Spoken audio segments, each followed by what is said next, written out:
কালীপুজো এবং দীপাবলির আগে বৃহস্পতিবার থেকে ধর্মতলায় শহীদ মিনারে সূচনা হয়েছে বাজি বাজারের। বাজি বাজার পরিদর্শনে গিয়ে সিপি মনোজ ভার্মা নিষিদ্ধ বাজি নিয়ে সতর্ক করেছেন। ফানুস ওড়ালে কড়া ব্যবস্থা নেওয়ার কথা জানিয়েছেন সিপি। কলকাতা পুলিশের তরফে জানানো হয়েছে 1403টি বাজি প্রস্তুতকারক সংস্থার বাজি বাজারে বিক্রি করার জন্য বৈধ বলে গণ্য হবে, অন্যথায় কড়া ব্যবস্থা নেওয়া হবে।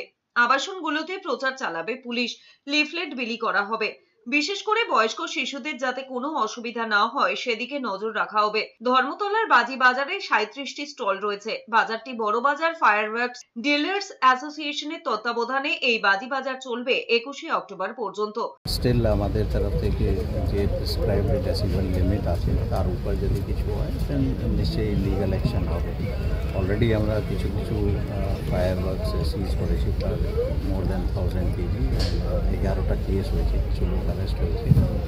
আমরা আশা করছি আরও কিছু নির্দিষ্ট ডাইরেকশন ক্র্যাকডাউন হবে, আরও সিজন অ্যান্ড সবাইকে বলে দেওয়া হয়েছে অনলি গ্রিন ম্যানুফ্যাকচারার। এদিকে কালীপুজো, জগদ্ধাত্রী পুজো, ছট পুজো উপলক্ষে অগ্নি নির্বাপন এবং জরুরি পরিষেবা দপ্তরের প্রস্তুতি নিয়ে বৈঠক করেছেন দমকল মন্ত্রী সুজিত বসু।